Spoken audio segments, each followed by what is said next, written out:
Good morning, everybody. How you doing? It's Jeffrey Podford from the Open People Network, or OPN.Ninja. And today we had a really exciting, awesome event that's put on by BACD, OPN, and the town of Whitby. And the reason why today was pretty awesome is that we had a startup, Emma from Healthy Pets, come in and talk today. And she put on a rather unique talk because it's a little bit different than what most people talk about, and it was her experience on how she grew her company in the last year, and I was quite enthralled by it, and I love the 5 steps and how you go after that business side of things. And I had one question for you, and I think what really was interesting is in your talk you mentioned about how you have to balance, wear a lot of different hats, but you have to be great on both sides of the fence, from servicing your clients to offsetting your churn. So I wanted to know is, how does somebody wearing all these hats able to balance all of this effort in order to make sure that you're not only bringing on lots of clients and sales, but keeping the ones that are already there? Yeah, it's not easy to balance acquiring new customers with keeping the ones that you already have happy, but it is vital for the success of your company. And so, you know, it's never going to be perfect, but at the end of the day, if you're not keeping your customers happy, you're not going to have a business, because if you don't have customers, you don't have sales. And so I think what every entrepreneur needs to remember is that there's not much that gets prioritized ahead of that activity. And if you have to push a meeting to another week in order to account for the time that you need to take on, you know, the client retention and the client acquisition, and do the activities that support that, then you need to push that meeting. There's not much that gets prioritized in advance of that. And maybe it's late night sometimes, maybe it's weekends, but ultimately there's not many excuses for why it shouldn't get done. There's also tools, though, that can support you in that. So, for example, with Healthy Pets, once we bring on a new veterinary partner, there's a sequence of automated emails that get sent to them after they sign up. And the emails contain questions that, if they're having a problem, they typically do respond and tell us what we can support them with or how we can support them further. And so there are automated tools that can make that job easier, but at the end of the day, it comes down to prioritization, which isn't always easy. So sometimes sales are amazing, but clean up the process and make sure that those things are really defined and refined so that you can move forward faster and allow some systems to work and great people. You must have a lot of great people on your team. Yeah, I'm fortunate now that it's not just me and the dog. We do have about 3 great people who have since joined our team. It's amazing. Yeah. So you're growing and you're moving quickly. We are. That's awesome. I think I heard next week you're going to be speaking again. So where can people find you next week? Next week, I will be speaking at the First Look event happening out in Durham region in partnership with Spark Center. I will be speaking there, and then we will be on Dragon's Den March 29th. Amazing. So you found it here on OPN.Ninja at the town of Whitby through BACD. You guys got to come check it out. Lots of great upcoming speaking events, and we'll see Emma next week at the First Look. Thanks a lot, Emma. My pleasure. Cheers. You.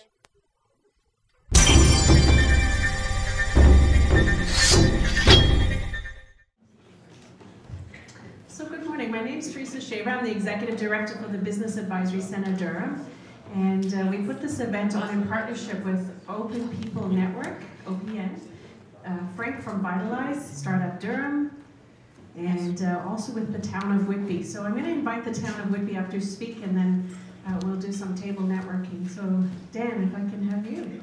Thank you. Thanks, Teresa. Yes, Daniel Van Kempen, and I serve as the Economic Development Officer. I'm also joined with my colleagues, Sheila McGrory, who's the Manager of Economic Development, and Braden Searsma, who's Research and Program Coordinator with the town. Happy to always continue to put this on with in partnership with Frank and Teresa.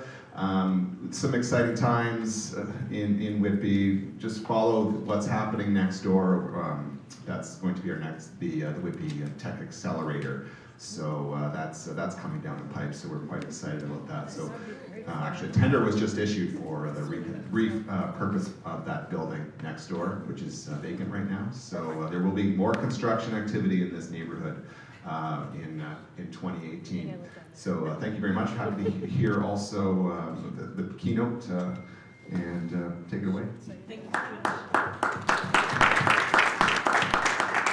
So just to tell you a little bit about BACD, just in case you don't know, and I should be, doing my commercial. I'm up here.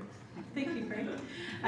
The BACD is a not-for-profit organization, and we're funded by the Ministry of Ontario and the region of Durham, thankfully, to provide those business services where we can help people who want to start or grow their business. So our mission is that everybody achieves business success who works with us. So if we can help you with that, or if you know someone who needs help, I really would appreciate the referral. When you think of networking, it's not about pitching, it's about opening relationships with people, right? So think of this as the start and continue, don't stop here. So today I just want to also thank Fran from Fantastic Treats for the catering that she did today. And I also want to just thank Spark Center is here and they've helped us promote this event. Thank you.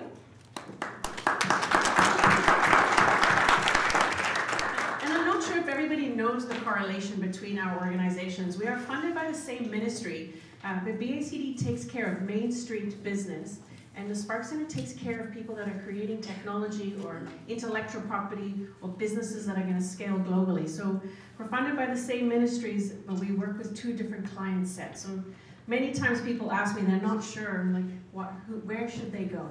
So just to give you an idea of where you can. So today I'm going to invite Frank up, and he's going to introduce our speaker. Okay. Hello. Here we are again. I always hate this light. So somebody gave me a book this morning, Never Eat Alone. For those of you that do not know Italians, we never eat alone. But I hear it's a great book. So welcome. First day of spring this afternoon. Yoo-hoo! So first of all, I wanted to thank you guys for being here today.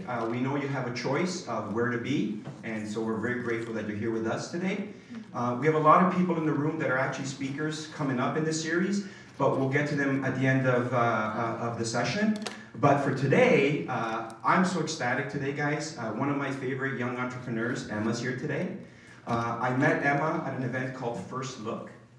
For those of you that don't know what a First Look is, it's basically an opportunity for startups to get under one room with angel investors. And I met Emma at the First Look in Mississauga last May, I believe it was. And guess what? We're doing our First Look for Durham Region March 28th, where we have 19 startups, not Emma, she'll be a guest speaker, but we have 19 startups on March 28th, and it's actually being driven by OPN, which is an accelerator, a fund, and we do a pitch a series event. And then of course the Spark Center is also here.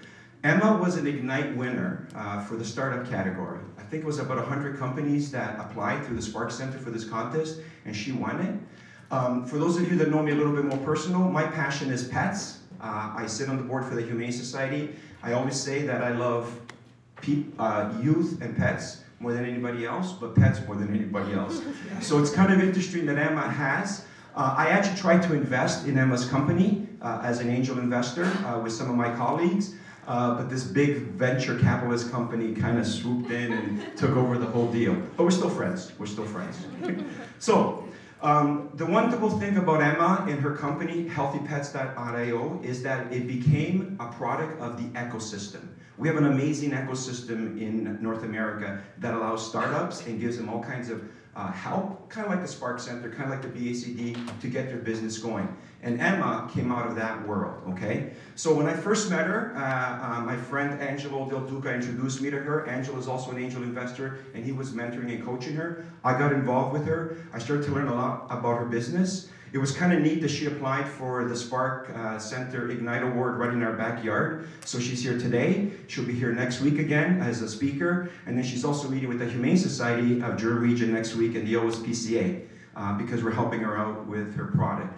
Wonderful entrepreneur, bright young lady, stumbled upon this because of her best friend, Bo. I probably should say her fiance is her best friend, but I think it's Bo. Okay? She's been doing a lot of selling. When I called Emma, I said, listen, this is going to be great because for the first time, you don't actually have to pitch for funds.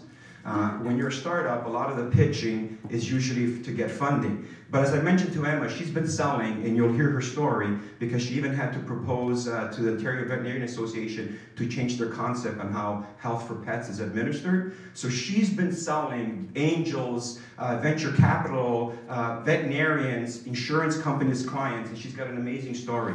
What I really love about these events is that at the end of the presentation, nobody's trying to sell you a product. Really, I consider Emma a dear friend, and I've asked her if she can come here this morning and share her story with us so that we can be inspired to kick some doors down and increase our sales. Everybody good with that? Okay, perfect. Thank you. Thank you. So please, let me just read a little bit about her bio. Emma Harris is the founder and CEO of HealthyPets.io. Healthy Pets connects local veterinarians with pet parents, that's correct, pet parents, on demand through video chat to provide affordable veterinary care and peace of mind day or night. She was inspired to pursue healthy pets after her dog, Bo, a 2-year-old yellow lab retriever and current CIO, not Chief Information Officer, but Chief Inspiration Officer of the company, suffered from a lung infection. She holds an honors Masters of Science from Glasgow Caledonia University and a BMOS. I have to be honest, I had to look it up. BMOS is a Bachelor of Management and Organizational Studies from the University of Western Ontario. She resides in Burlington and woke up at 3 o'clock this morning to get out here. She lives with her fiance, Nigel. In her spare time, she enjoys reading, running, and of course, walking her best friend, Bo. Please, please join me in welcoming Emma to Upsales Talk this morning. Thank you so much. That was such a nice introduction. Perfect. All right. Thank you. So good morning, everybody. It's so nice to be here. Thank you so much, Frank, for that lovely introduction. As Frank said, we met at the First Look event, which is happening again this May, but there's also one next week here in Durham region. And I've never met somebody so, well, maybe second to me, but very passionate about pets. His cats, Sabrina and Katie, and now he's still working to improve the lives of pets through the Humane Society and the SPCA. So I'm going to tell you a little bit about my story. It's not a long story. I started my company a year ago. Before that, I was in school and waitressing, but I'll tell you more about that. There's parts of this that are designed to be interactive, but I understand it's really early, so if you don't want to interact, that's fine. And if you do want to ask questions, I encourage you to do that at any point during my talk. I know we have formal Q&A at the end of this, but if you want to interrupt me at any time, please feel free to do so. So I'm going to talk today about personalized sales, because as Frank mentioned, I have a business that has to sell to many different stakeholders, and I'm sure that many of you also have businesses that require the same. I just want to understand who I'm speaking to. So who here is in the process or thinking about, in the early stages of starting a business? Okay, and who's sort of mid-business life, like you've been doing this for 1 to 3 years? And then we've got some veterans in the room, like over 5 years. Okay, everybody at that table apparently. Okay, great. So there's obviously a wide variety of us in here with different levels of experience, but I'm going to try and talk about my experience, and hopefully it relates to whatever stage of business you're at. So when I was starting my business, I took out a line of credit. I was about a year out of grad school at the time, and I had literally just finished paying off my student debt. And I went to TD and I said, I need a new line of credit. I just paid off my student line of credit. I want to start a business. And I said, I need $20,000. And they said, oh, okay, well, we won't give you $20,000. We'll give you $500, but we will give you a mortgage. And I'm like, no. So anyway, I realized that I fortunately had my parents co-sign on that line of credit, and we still get along, so that's good. But I did realize at one point that I needed to raise money, and so I was looking at how much money to raise, and I wanted to start the talk off with some examples of some epic failures in 2017 to reflect the fact that no matter what stage of business you're at, selling, it doesn't matter how much money you raise, If you can sell, that's really all that matters. So let's look at what happened in 2017. Okay, so I was doing this like literally at midnight last night. Unfortunately, not. I've just been busy. And so I was looking at some of the stories of 2017 that made the news for the wrong reasons. And some of the top 10 startups that were shut down in 2017 actually cumulatively raised close to $2 billion. So that's not good. We have BP. I don't know if any of you have ever heard of any of these companies. BP is a marketplace that connects used car sales with people looking to buy a car. Their peak valuation, $560 million, over $500 million, and they raised $150 million in venture capital. Pretty amazing. Yik Yak, an anonymous social sharing app. I've never heard of this before, but I don't even know if it was in Canada, but they raised $73 million, and they were valued at $400 million. Maple, this was a food delivery service company, just like HelloFresh or Chef's Plate. This was another company in the States that delivered to you ready-made healthy meals. They were valued at one point at over $100 million, and they raised close to 30. And then we have Jawbone. I'm sure many people have heard of this company. They raised $1 billion, worth $3 billion, and today liquidated. You're glad you didn't invest in them, right, Frank? Okay, so why am I sharing this story? It's because it does not matter what you're doing in your business. There's only one thing that matters, really, and that's sales. Without sales, you can raise $1 billion, and then you can be liquidated a few years later. It's all about selling. Without sales, no amount of funding can save your business. And I'm going to talk a little bit more about that going forward. I'm going to talk about how to personalize your sales pitch to a variety of stakeholders. But first, Frank told me to share my story, so I'll just tell you a little bit about myself. So I, like Frank said, went to Western, graduated in 2013. I had a big interest in microfinance, so I moved 4 weeks after meeting my now fiance to Addis Ababa, Ethiopia, and I lived there for a year, and I was helping small business entrepreneurs, particularly women, finance their business growth through microloans, and I really loved that work. I find it ironic that now I'm on the other side of the table. I'm the one asking for funding, but I went to school after that in Glasgow.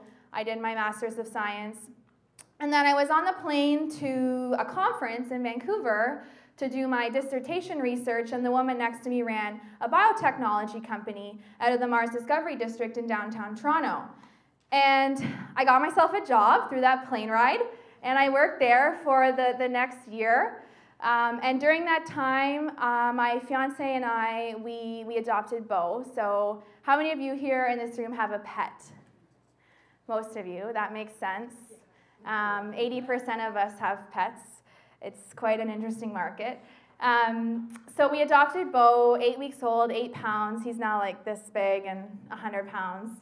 And really soon into having him, we realized that something was wrong with him. I grew up with dogs. My fiance grew up with dogs, and something wasn't right. And so we were constantly going into the vet clinic because we were worried. And everybody in here who has a pet probably can relate to that concern where you're like, oh my gosh, it's 8 o'clock at night. Is this worth going to the clinic? Your clinic's probably closed. Is it worth going to the emergency clinic and spending, half that month's mortgage on a visit that might not be anything? We did that. We spent about $10,000 within about 5 months on Bo. He had a rare lung infection known as lungworm, and it was the worst experience of my life. I did an interview last week with CBC, and the reporter, on camera, asked me, tell me about the worst moment with Bo. And I literally just started crying a year later because I can't even think of that time. It's such a stressful time. And so that was embarrassing. But I realized, when Bo had recovered from his lungworm, that half of those trips to the vet, emergency clinic or not, and subsequently half of that $10,000 could have been saved. had an alternative to an in-clinic veterinary system existed. And so that's how I started thinking and conceptualizing about telemedicine and how successful it is for human healthcare. The biggest user of telemedicine is moms of young children. And likewise, I consider myself a dog mom of a young dog, except telemedicine for me doesn't exist. I ended up quitting my job about 8 weeks after I had this idea. And my fiance was thrilled. I had just finished 6 years of schooling, and I said I would really like to be a waitress now. And and not that there's anything wrong with that. I love the job. I still keep in touch with all the team there. Yeah, I said I'd really like to be a waitress, and I'd like to pursue this idea. And he just looked at me, and he was like, okay. And so I did. I got a job at a steakhouse so that I could do that in evenings and weekends and pursue Healthy Pets, well, what now is Healthy Pets during the day. And so now we're a year later. A lot has happened. I have 3 staff. We have a full-time office space. We've raised $500,000 in venture capital, and we will be on Dragon's Den next Thursday.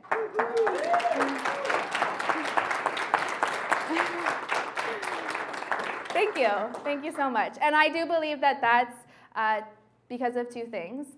One is because of the importance of relating to people when you're selling, because selling is not about pushing something on them that they don't need. It's about understanding their concerns and their needs.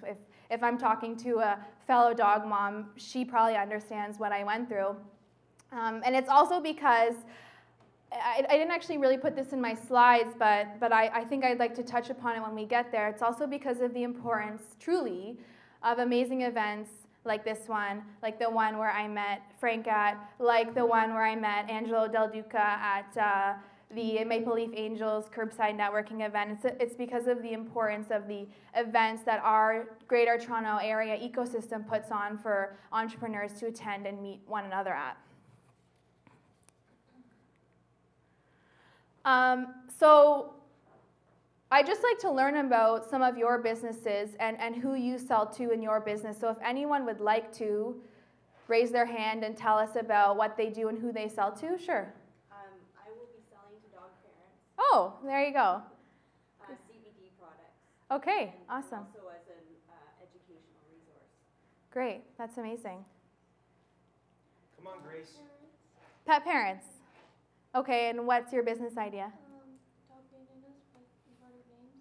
Dog bandanas with embroidered names. That's so cute. I will be a customer. I will be your Vanna for today. There it is. A young entrepreneur came from school today to check this out because she wants to be in the pet space. This is the world. I love it. That's amazing. That's amazing. Good for you. Anybody else? Yeah. Can I just say about this young lady? She made us some bandanas for the Humane Society, and she embroidered "Adopt Me" on them. Aww. So we're walking our dogs That's with amazing. "Adopt Me" bandanas. That's amazing. Good for you. Okay, so interestingly enough, oftentimes when we think who do we sell to, we think of the customer. So ironically, both of the women who spoke today said they sell to pet parents. But in reality, to grow the business as efficiently as you can, you're actually selling to, my guess is, at least 5 different groups of people. And we're going to touch upon that. So this is HP, is just Healthy Pets. This is my company. This is who I sell to. So I sell to pet parents. I sell to vets because my business model, I don't even think I told you what it is. So Healthy Pets, Healthy Pets, by the way, is Canada's first application of telemedicine for pet owners. So we connect local veterinarians with pet parents on demand through video chat. We're first to market because it wasn't until April of 2017 that the College of Veterinarians approved telemedicine, after they told me to shut up and go away about 4 times. Basically, 24/7 almost, we're almost there, but most hours of the day, you can go on Healthy Pets for $30 and you can instantaneously see a veterinarian and you can understand what the issue is with your pet. And in certain cases, you can receive diagnosis, you can receive prescriptions at wholesale costs, And the goal for us as a company is really to simplify pet parenthood through virtual vet consultations. So we believe that, pet ownership is a joy for everybody who experiences it, but a barrier to that joy is often cost, and I want to eliminate that cost. Okay, so I also sell to veterinarians because they need to be able to provide the service on the platform. Directors, so I have a board of directors now that I've accepted money so that I don't spend it in places that they don't agree with. Investors, it took me about, how long did it take for me to raise the first round of funding? At least 7 months. So you have to sell to investors. Advisors, you want people who have relevant industry expertise to help guide you along the way, and usually your advisors are different from your investors because they have a different viewpoint. They have not put their money into the business, and so they can give you a different opinion sometimes. Governing bodies, this might not be relevant to all of your businesses, but in my case, there is a body that regulates what veterinarians can and can't do. And associations, so a lot of you might have customers who are engineers and are part of, the Engineering Association of Ontario. In my case, it's the Ontario Veterinary Medical Association or the relevant associations of the kind throughout the country.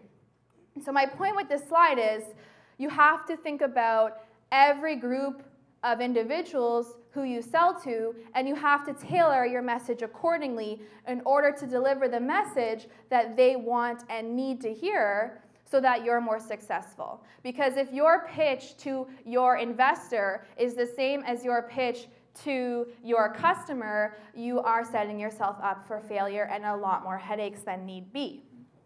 So for example, here is my value proposition, one of my value proposition.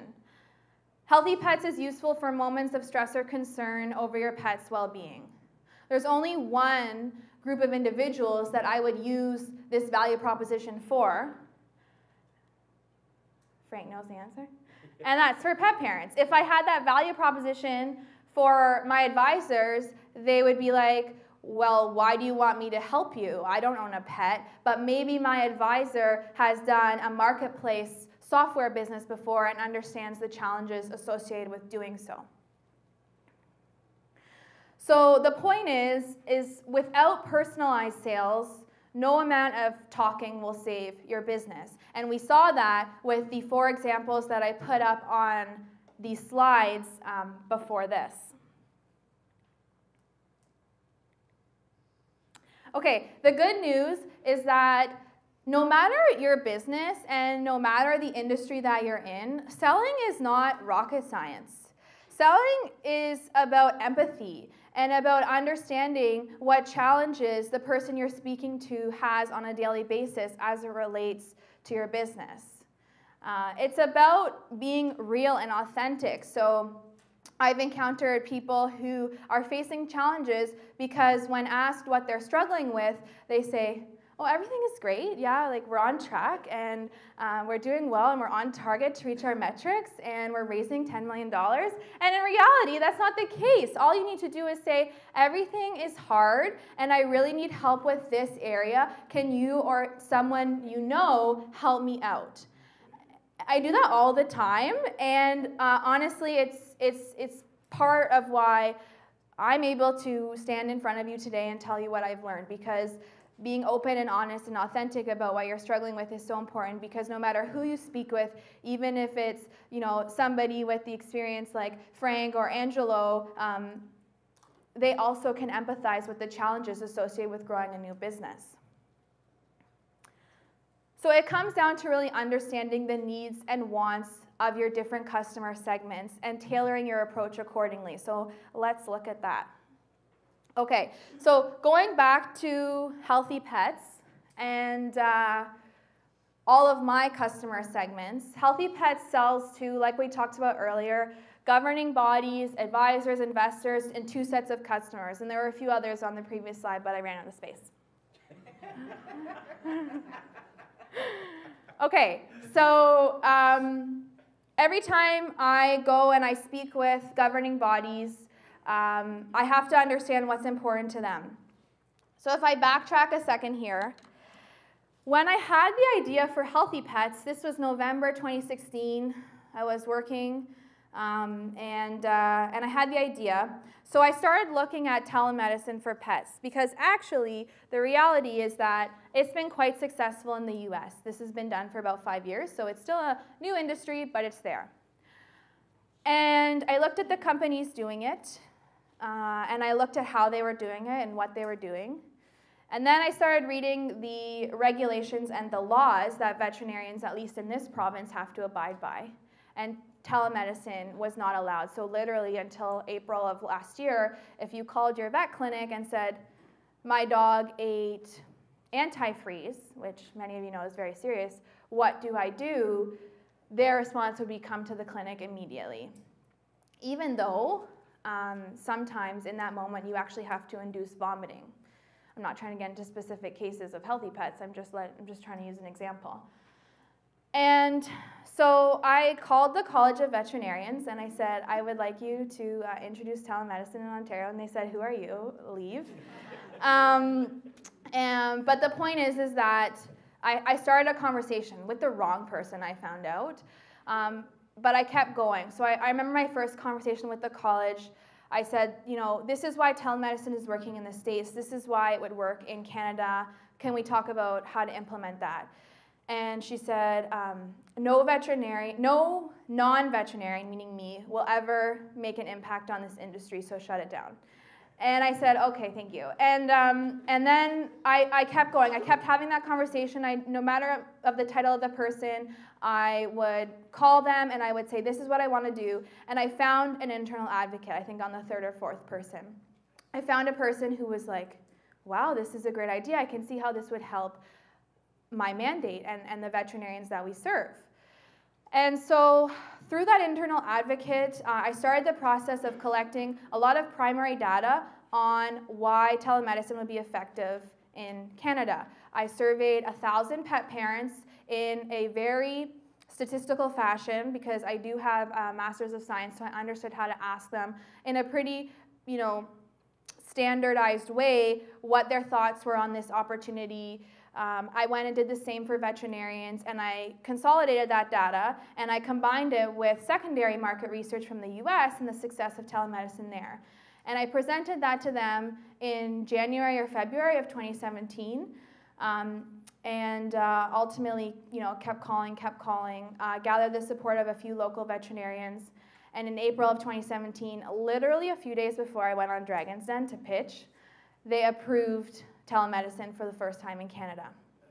And so that was, if I didn't have that, it would have been a non-starter for the business. But my point in telling you that story is my value proposition to the College of Veterinarians, whose purpose is to ensure that their members abide by regulatory boundaries, is how telemedicine can support that activity, how telemedicine can actually improve abiding by these rules, so that when a pet owner calls and says, my dog has eaten antifreeze, what can I do? Now they can say, if he's eaten this much, induce vomiting right away with doing this, not come into the clinic, especially if you're not right downtown Toronto and you're a 20-minute drive or further away from your clinic, and in that time your pet might die.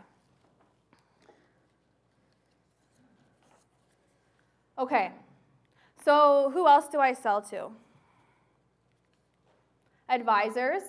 So networking events is what led me to both of my advisors today. One of them is a venture capitalist, and one is actually a PhD in biomechanical engineering, but he has very relevant experience nonetheless. And I approached them, and my value proposition to them is that if they were looking for a mentor at the time, or a mentee at the time, which coincidentally they were, they could utilize their expertise to mentor and counsel with relevance. And for a lot of people who have had a successful career, giving back to the community is very important to them. And so if you find somebody that you click with, and you're not going to click with everybody, I've certainly had the experience where I left a meeting and thought, we just don't click. If you find the person that you click with, you can tailor your approach to them to ask for your support in a way that matters to them. Because ultimately, one of my advisors, when I was raising money, he's the managing director of Canada's largest venture capital fund, and he was giving me 30 minutes a day. So it was very important to him that he used his expertise to support me, and it was truly a win-win scenario. Investors, this is probably one of the hardest ones, especially when you're a new business. But ultimately, when you find the right investor, because different investors will have different niches that they solely invest in. So for example, if you have a CPG company, you're not going to go to a fund that only invests in, biotech, for example. When you find the right relevant investor, you have to tailor your approach to tell them, I'm going to help your desire to make your return on investment, and you're still investing in your category of focus. Related to healthy pets specifically are my two sets of customers, pet parents and vets. So for pet parents, they are looking to satisfy worry and concern related to pet health. And for veterinarians, they are looking to better serve millennial clientele and retain loyalty. So interesting fact about pet owners, the spending is growing so quickly, and the spending has gotten to a point that the average pet owner, if loyal to one vet, is now worth about $40,000 per pet to that veterinarian. So you can imagine how important client loyalty and client retention is to them. So let's take another example, not healthy pets. I picked Airbnb last night, and I want to go through the same exercise. And if you want, please feel free to raise your hand to input, the text on the right-hand side here with respect to who Airbnb would sell to. I've picked the same categories, but what their value proposition would be to each group. So I can start unless I see a raise of a hand.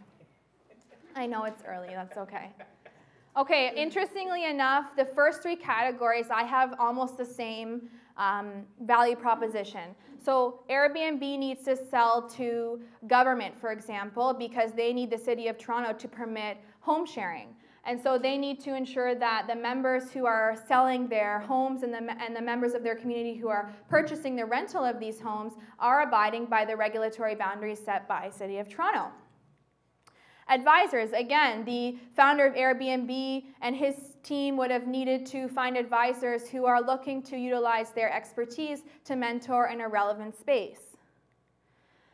They've raised a lot of money. They did that by ensuring that their value proposition to investors who were right for their company, because their funds that they took money from were in this space, they painted the picture that their return on investment would be significant. They also have two sets of customers. They're also a marketplace, as we know. Their travelers are looking to book a room while away, but unlike a hotel, they're either looking usually for affordability. I know I've used an Airbnb last summer in PEI for $30 a night. I had a beautiful room in a home. Or they're looking for an experience. So oftentimes you can find an Airbnb in a location that a hotel wouldn't be. And then hosts. Hosts use Airbnb because they're looking to utilize empty space and make some extra cash. And so these value propositions are different for each group of stakeholders. And you know what? You could probably expand this exercise to include at least 2 or 3 more groups of consumers. So ultimately, the needs and wants of the individual that you're speaking to form the basis of personalized sales. And so what do I mean by that? Okay, so if we start at the top of the circle here, the needs and wants of, let's go back to the host of an Airbnb, differ from the needs and wants of the traveler utilizing the Airbnb. Once you peg down what those needs and wants are, then you can start forming your value proposition. But how would you figure out what those needs and wants are? For example, if you're not looking at a company like Airbnb that now has millions of customers, what if you're thinking of an industry, or you're thinking of your own business that's just getting off the ground, or you're even thinking of doing a project on a business that maybe is much less well known? How can you figure out the needs and wants of these different groups? Any ideas?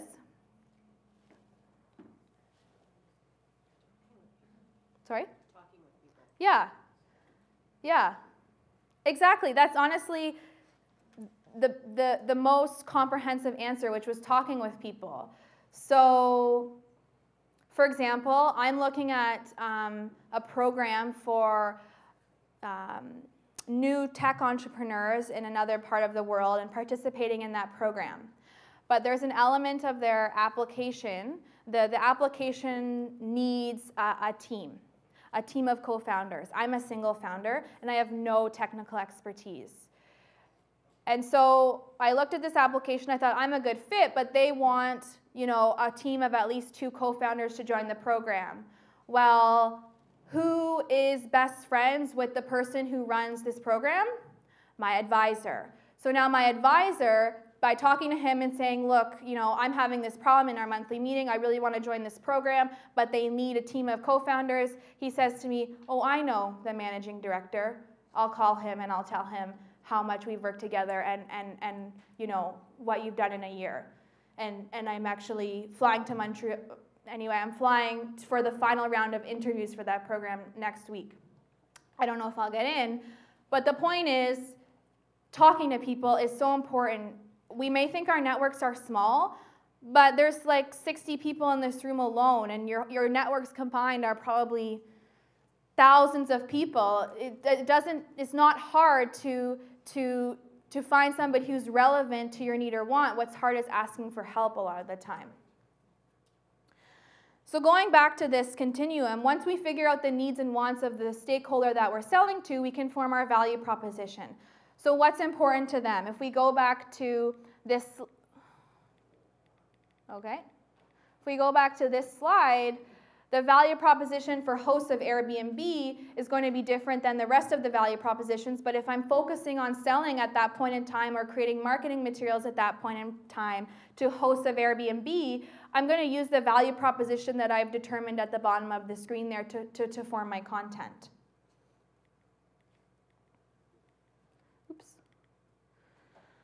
So once you have that value proposition, then you start to create the content around selling. So you can't show up to a sales meeting, as many of you probably know, with a nice handshake and a business card. You have to show up there with materials that can communicate and support you while you're verbally communicating your value proposition. So if I showed up here today without my PowerPoint deck and I was just rambling on for 40 minutes, that would probably be a less well-presented presentation than having this slide deck here to support me.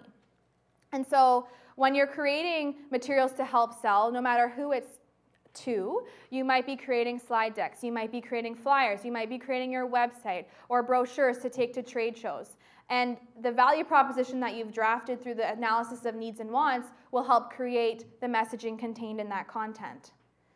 But ultimately, you can't go to a presentation and not have rehearsed what you're going to say. So the content will support your delivery of the message, but ensure when you're delivering, you're confident and you're clear on what you're articulating and the value that the value of your message is being well communicated. But as I mentioned in a slide coming up, don't be arrogant. Don't have all the answers to questions when you know in the back of your head you have no idea what you're talking about. Because people will know when you have no idea what you're talking about. Okay, and then finally, this is an iterative process. So the analysis of needs and wants isn't done, January 1st of 2017 and done again, 3 years later. It's likely done once a quarter, for example. So following up on all of those communications as much as possible with the different stakeholders who you are selling to and communicating with is so important. Following up and asking for feedback, like, how did that presentation go? Did you understand the message that I was communicating? Were there any gaps in the message that I was delivering or anything that you are missing? Or what did I do well? Just following up on that process is what's really going to hone your message and help you go from selling, 10 books a day to 1,000, for example. But it really is an iterative process. So for example, for Healthy Pets, once we bring on a vet clinic, at first I thought, oh, we brought on a vet clinic. Great, we're done. And then one dropped off. And the reason was because I was not communicating with them. When they ran out of flyers, nobody was checking in with them. When they had technical problems, I wasn't being proactive and looking at their activity on our platform.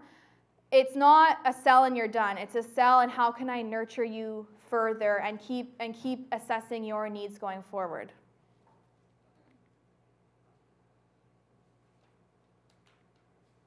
Okay, so getting a little bit more deep into the element and act of personalized sales.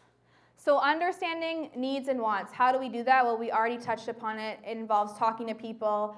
And it's about understanding the goals, the desires, and the points that matter to the stakeholder you're communicating with. If you can't talk to somebody for some reason, you can look at information like annual reports of a company or of an industry that you're focused on. You can leverage your network, like we already talked about, to really find out who can help you sell properly to the group that you're communicating with. Value proposition. The word selling sometimes conveys a negative connotation, but selling, if you're selling properly to the right person, is simply helping.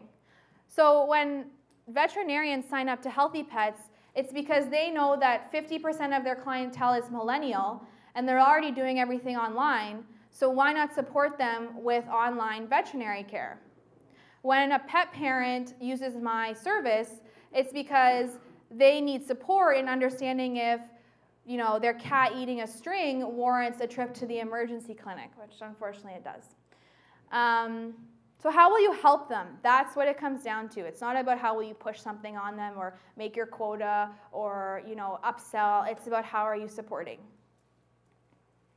Your content should convey this message. And if there's one tip that I've been told that helps me stand out from some of the competition, whether it's in a pitch competition, whether it's raising money, it's that the message I convey is concise. There's nothing worse than sitting through any type of meeting or listening to somebody speak, although I was given 40 minutes today, sorry. That is just a ramble and goes on forever, and what could have been said in one sentence took 11 sentences. I guarantee almost any time you're selling, the person you're speaking to likely is busy. We're busy. And so conveying the message concisely and clearly is what matters the most in addition to what you're actually saying. So when you're presenting, practice your message. Do it in front of the mirror. There's apps out there that can help you see yourself recorded back to your computer after you've gone through it once to understand, am I making eye contact when I should be? Am I smiling enough? Am I using ums and ahs and likes all the time? Am I speaking like this at the end of every sentence? All of those things contribute to you not being taken as seriously. No matter if you're selling to a veterinarian or asking for $500,000 from somebody, they want to know that you know what you're talking about and that you can be taken seriously. And again, reiterating on the follow-up. Continuous feedback opportunity is what follow-up provides. So what's working and what can be improved. Don't think that when you sell, you're done. It's a never-ending process. And interestingly enough, in my company, as I mentioned, I faced this gap with selling and leaving them on their own to the point where now we have the need to hire an account manager to support our veterinary partners. So again, it's a never-ending cycle, and it's an iterative process. Points for consideration. How do you understand what your person needs are and wants are after you've talked to peers in your network, after you've done the research, when you're face-to-face in that conversation, especially if it's the first conversation of its kind. You don't start by talking. You start by asking questions and saying, why did you take this meeting with me today? Why are you interested in Healthy Pets or whatever the name of your business is? Have you heard about telemedicine? Because it's a brand new thing in the industry. I don't start a meeting being like, so Healthy Pets is an online market. No, no, not at all. They don't care at that point. I haven't given them a reason to care. They've maybe taken my meeting as a favor or because their boss told them to. They don't care. They're only going to care once their interest is piqued because I've asked them questions that get them thinking and the questions are relevant to their needs. And related to that is listening at least twice as much as you speak. Be honest with your Q&A. Again, I've been in many situations where either I have to say, I don't know the answer, I'll get back to you, or I've unfortunately heard somebody just try and BS their way through an answer, and it never goes well. just be honest with what you don't know, because that's also how you're going to get the help that you need. So one of the elements of sales I didn't touch on in this deck that I thought of this morning is the opportunity to get involved in the community and do pitch competitions and network. If I'm not selling, the next important part of my calendar is going to community events. In all honesty, it's how I met many people in this room. It's how I met my advisors. It's how I met my investor.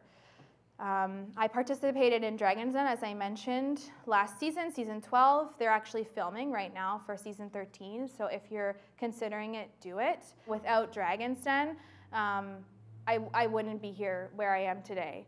So I went from bootstrapping to raising that amount of money, not because I have all the answers. I really don't, and I still don't. Like, people sometimes say to me, "Oh, you're doing so well. You've reached so much success in a year," and I think, if I'm on a 20-step staircase, I'm at step like 2.5, because there's still so much to do. But understanding that your needs are going to change as you go along, and continuing to be humble as possible, but maintaining intense focus and intense passion on your, what I call North Star metric, meaning what's most important in your business, and for me it's selling online consultations. That's what helps support that transition.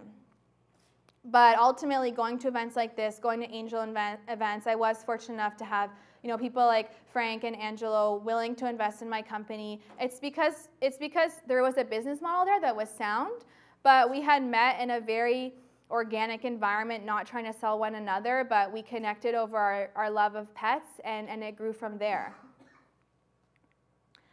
And so that's my talk today. I hope I helped. Thank you so much for listening. And if you know any vets, send them to Healthy Pets.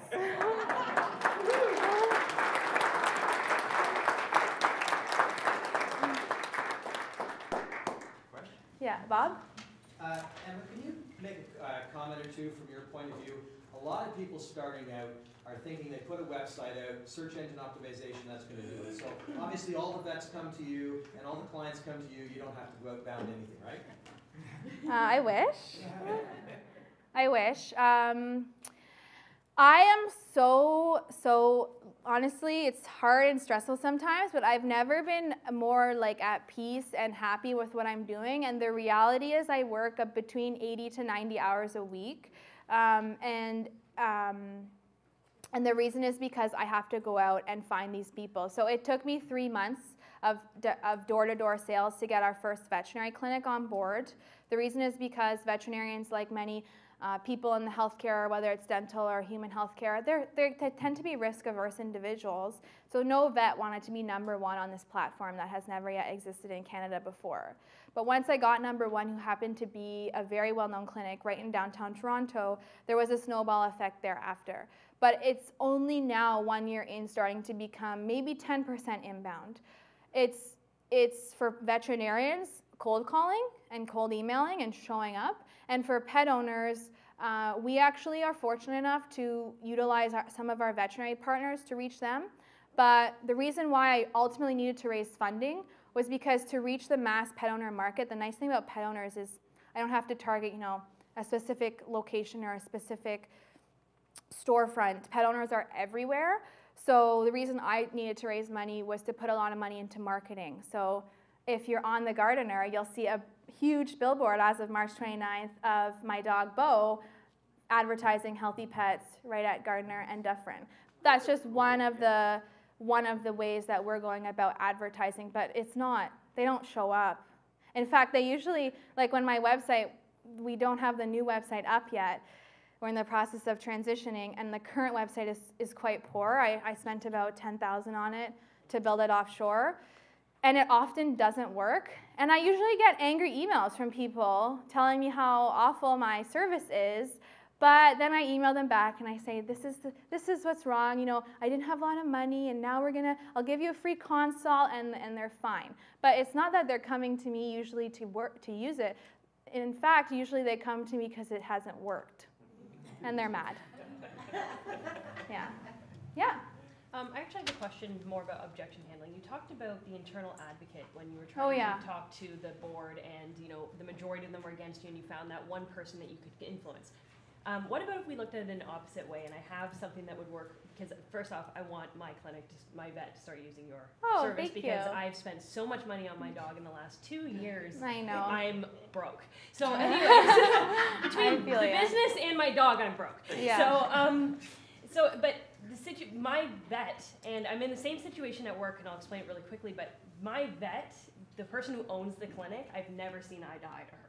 I just don't get along with her, but the vet that she employs who takes care of my dog is just so amazing that I keep going there. Okay. So I know it's one of those situations where if, I referred them to you, all the vets, the actual doctors who work there every day would be on board, but she's very closed-minded, worried about how she would lose money that way, whatever it might be.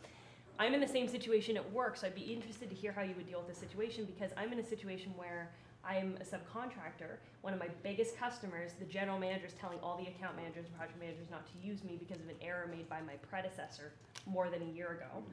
And all my account managers, so it's the opposite. All of the account managers and the construction managers, people actually doing the work, are saying that they want to continue working with us because we have quality, quality product, everything like that. But it's the head honcho guy who's, trying to drive it the other way. So that's pose the question to you if you looked at the veterinary situation where the owner, who doesn't practice every day, is not in the trenches with the vets, doesn't understand how convenient your service is. How do you handle that? So there's a lot of opportunity a lot of the time to overcome issues, but there's also a point where you realize that this opportunity is not worth chasing after. And so I have a situation where the president of the Ontario Veterinary Medical Association, which is a different body from the college, and the college is what regulates the laws, I have them on my side, but the president kicked me out of the conference like 2 weeks ago of the OVMA, kicked me out. Like he said, get out of here, you're not welcome. He does not like me. He has an account on Healthy Pets, but he does not like That's my point.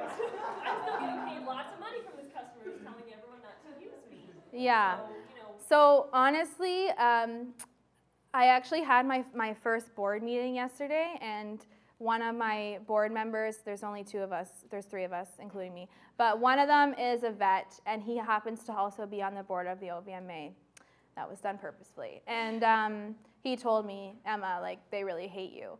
And I know that at this point in time, no matter what I say, that's not going to change their opinion until they're forced to accept me.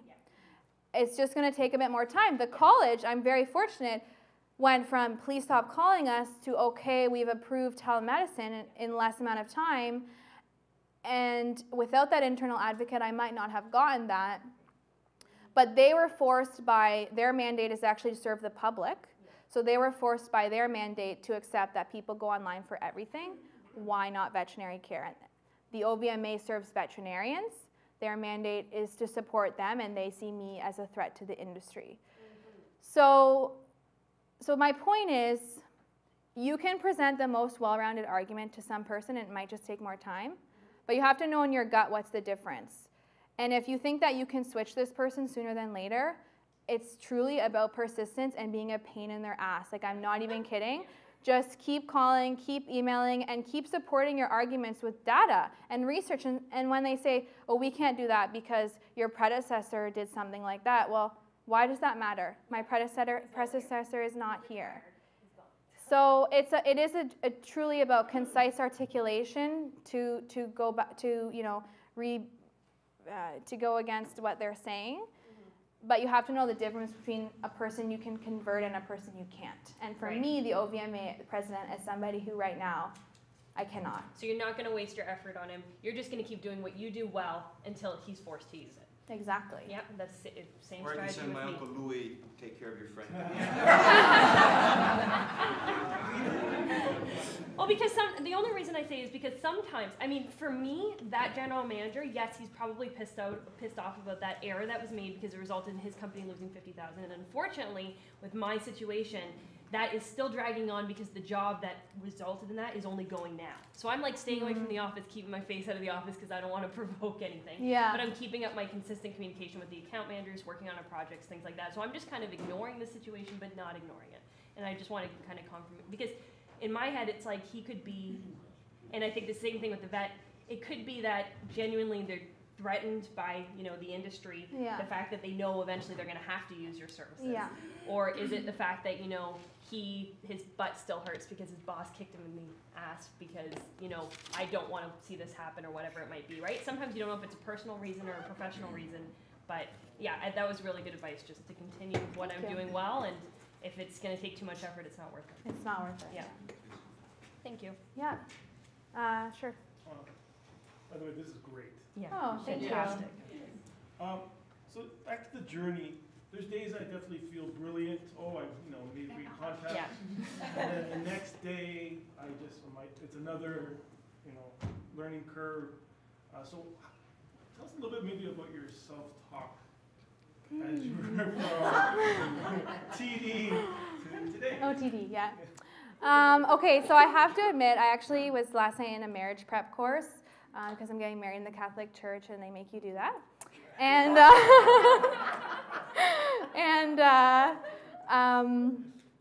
interestingly enough, this came up in a different context. So my fiance and I had to take a test to see if we could really truly be married or not, and we passed. But one of the issues was your self-talk. Actually, this was on the test. I am somebody who is inherently very optimistic. Nigel, my fiance, says idealistic, in the clouds, like get off your whatever. But I honestly am very optimistic, and there are certainly hard days. Trying to think of one that was recent, because they're often. But honestly, at the end of the day, some days, if it's a really hard day, I'm just like, okay, I'm done for the day. That's it. I'm going home. I tell my staff I have important meetings in Oakville, but really, I'm going home, and it's done. It's done. Every day is not going to be perfect, no matter if you're trying to start a company or if you're a teacher or if you're doing anything. And ultimately, I think the difference between stopping and continuing is in your network. So your advisors, your mentors, the events that you go to. Sometimes it's those people and those events that make the difference. And surrounding yourself with people who, for example, your advisors, 100% everybody running a business needs an advisor. If it's a formal relationship like mine where you meet once a month, fine. If it's somebody here who you have coffee with when you need to, that's fine too. But somebody who you know will be real with you, because you see entrepreneurs who, even if you watch Dragon's Den, you see entrepreneurs and you're like, they just put them on the show because they're so living on another planet. You don't want to be that person. But if somebody can tell you, look, I understand these challenges you're facing because of X. Have you tried Y? Maybe that's the difference. It's really about the people you surround yourself. So my fiance, I love him, but he's what I would call a pessimist. And so he says realist, I say pessimist, but ultimately he's very supportive of what I do, but he lives at a place where he thinks about what could go wrong. So although sometimes I'm like, shut up, he does get me to think about things that I wouldn't miss otherwise. Frank's dying. No, it's true. Yeah. No, I'm just trying to give a personal side to my answers, so maybe that helps with context. But having him tell me, Emma, you do need to file corporate taxes, is important. Yeah, I think there was one here next, yeah. Can you just walk me through the website then, sort of? So let's say my teenager leaves a chocolate bar on the ottoman and my dog eats it, which of course happens. Yeah. Of course, you turn to dog Google. Yeah. And you're like, what do you do? So, let's say the case, dog eats a chocolate bar, log onto your website. Can you just walk me through the process? Yes, Yeah. please do. Okay, so if you want to use Healthy Pets, thank you for the question. Basically, you go to healthypets.io, you create a pet profile. It's going to ask for about 8 or 9 different pieces of information that the vet will receive upon consultation. You associate yourself with that pet by inputting postal code, and then you see a list of veterinarians online in your community. You can pick one. You can, if your vet who you see in clinic is on the system, you can directly go to them so that there's a fluid relationship there. If you need a new vet, if you're new to the community, if your current vet isn't on the platform, you can select a different one local to you. And then you either subscribe or pay for a one-time consultation, and it's just like a Skype. And so you understand, what's going on. At the end of the consultation, an outcome report is automatically given to you based on the call, so that if you do need to see a veterinarian in person, you can print that form and bring it to your appointment.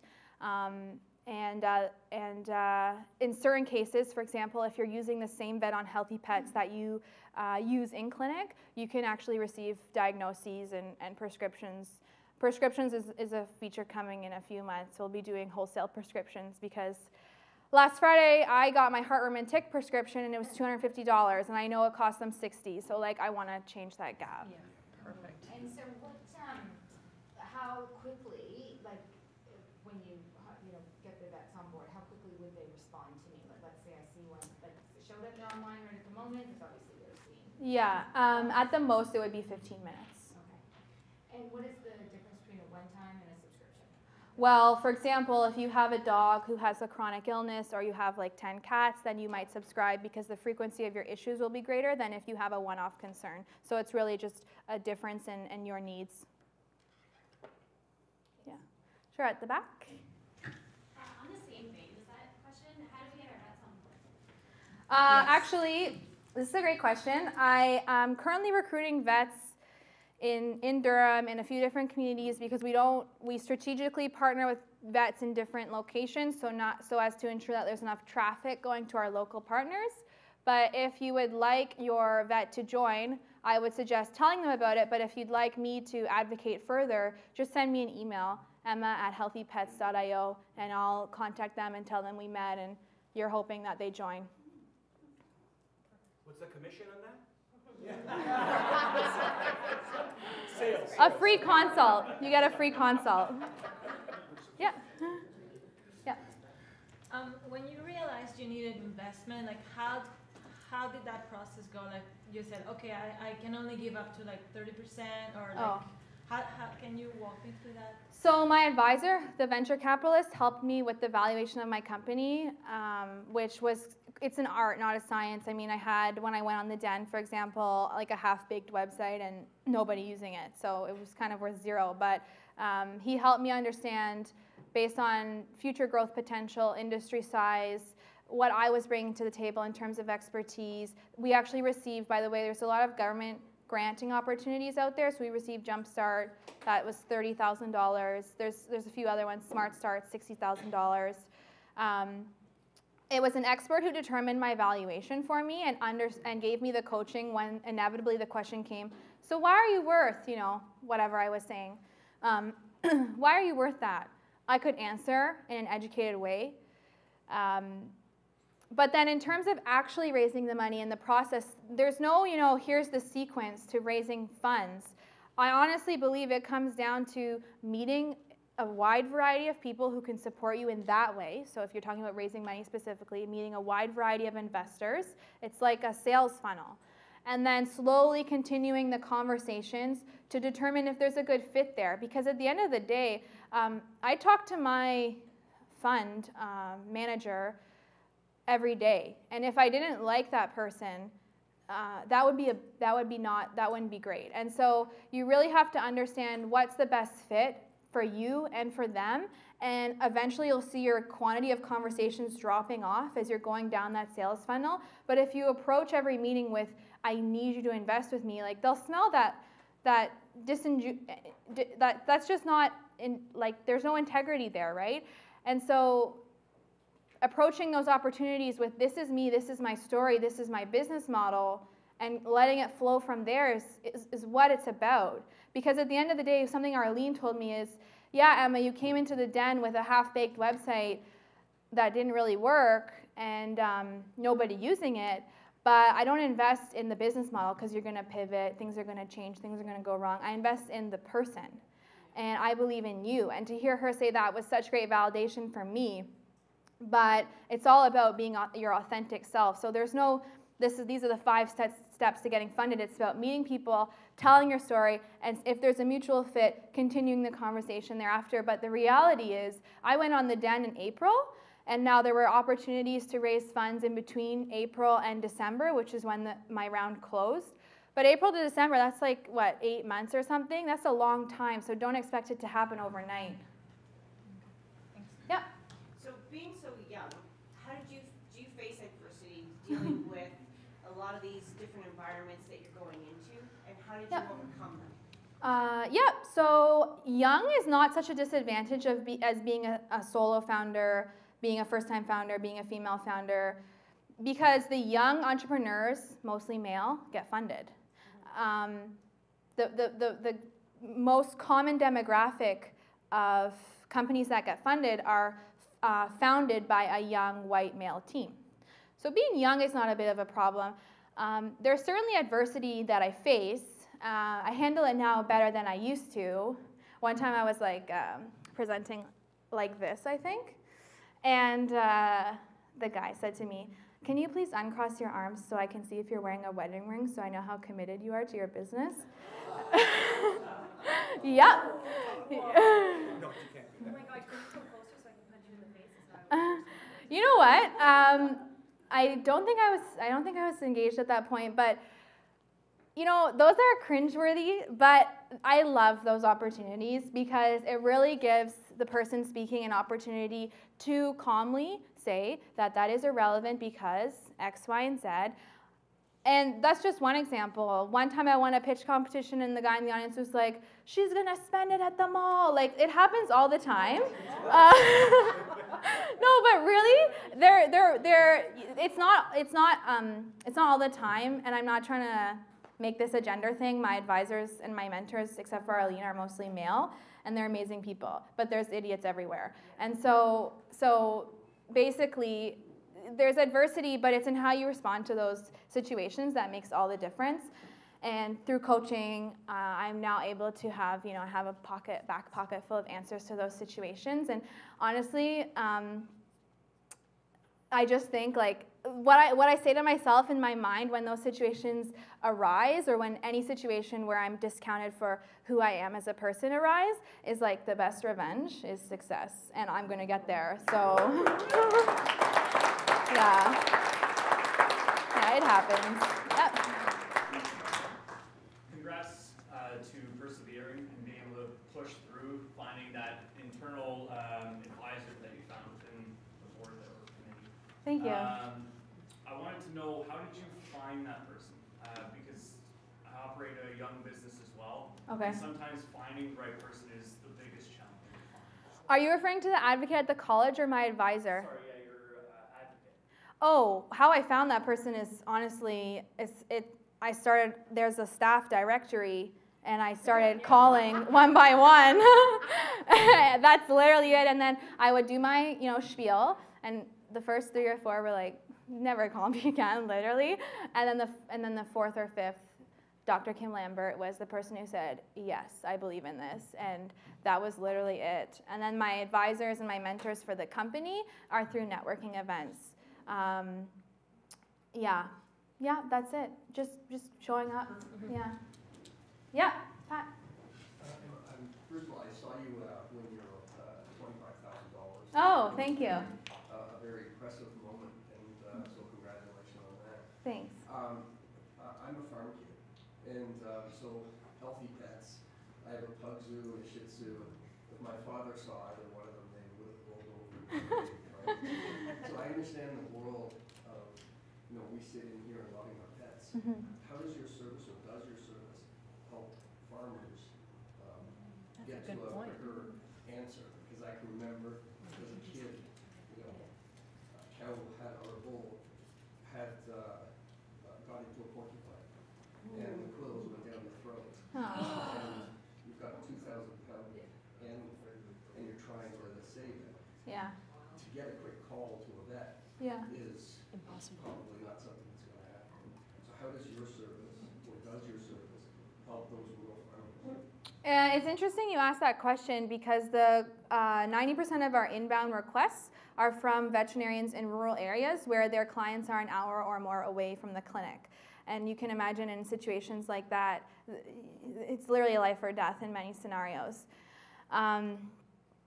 From the perspective of manpower, or woman power, because my team is all women, but from that perspective, we haven't yet been able to serve farmers, although we serve rural vets, but not large animal farmers. We focus on companion animals, which are cats and dogs, because we just haven't had, you have to prioritize.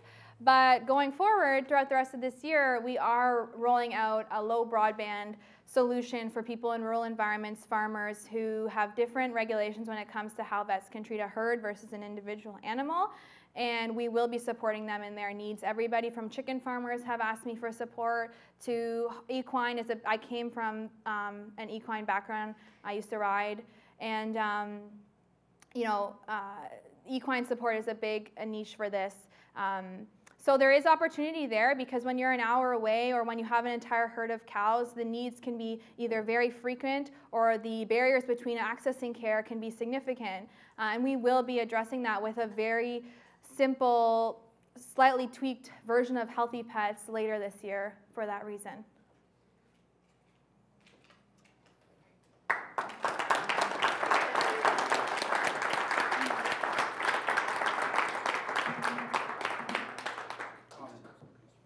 Thank you, Emma. I think everybody would agree that was really, really good. Thank you.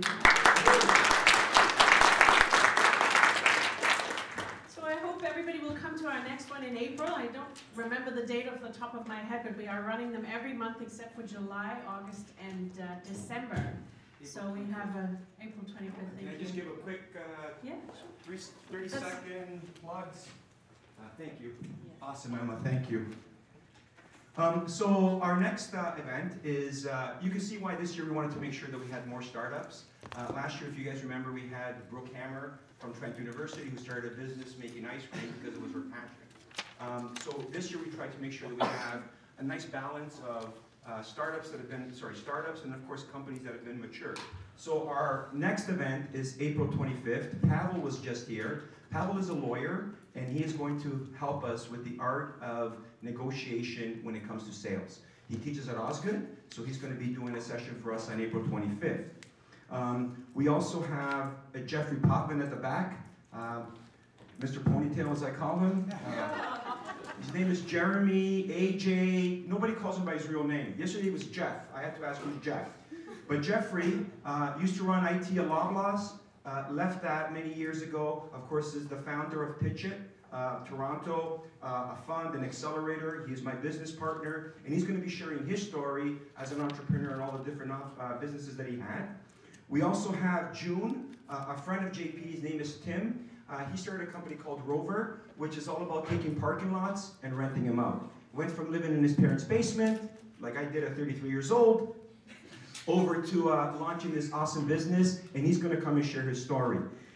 September, we have one of Emma's friends, and just for the record, of the, 10 or 11 portfolios that I have, 6 or 7 of them are all lady founders, and I love it. So Marie Chevrier is the founder of a company called Sampler. She went from handing out samples at Dundas & Young in a Nivea towel. Yes, true story. She figured there's got to be a better way to get sampling out to consumers, and she's made an awesome business out of it. As a matter of fact, she's going to be here. We also have Audrey in the room. Audrey's right there. Audrey Jameson owns a company called The Marketing Kitchen. I went to call on her with the Humane Society to do a direct mail piece. And of course, as you know, I'm always looking out for speakers. And she started in classified sales, and now she does a lot of direct marketing with The Marketing Kitchen for a lot of the top not-for-profits when it comes to fundraising. So she's going to be here in October. October. And then, of course, some of you guys may know Russ Montague. Russ is right there. Russ is the founder of Nerd Block. He's going to share with us his story. By the way, today's his birthday. Happy birthday, buddy. 37. So also loves animals, and his little dog is Punky. So I always liked him, but I like him even more now. But Russ took a $2,000 investment and turned it into $100 million in sales. He had almost 200 employees out here in Durham and a 200,000 square foot distribution center. So he's going to share his stories, okay? So this is the kind of lineup. And again, nobody's going to try to sell you something. So please, come on out. Our next one is April 25th. I thank you again for being here today. We know you had a choice, and we'll see you April 25th. Thanks again, Emma.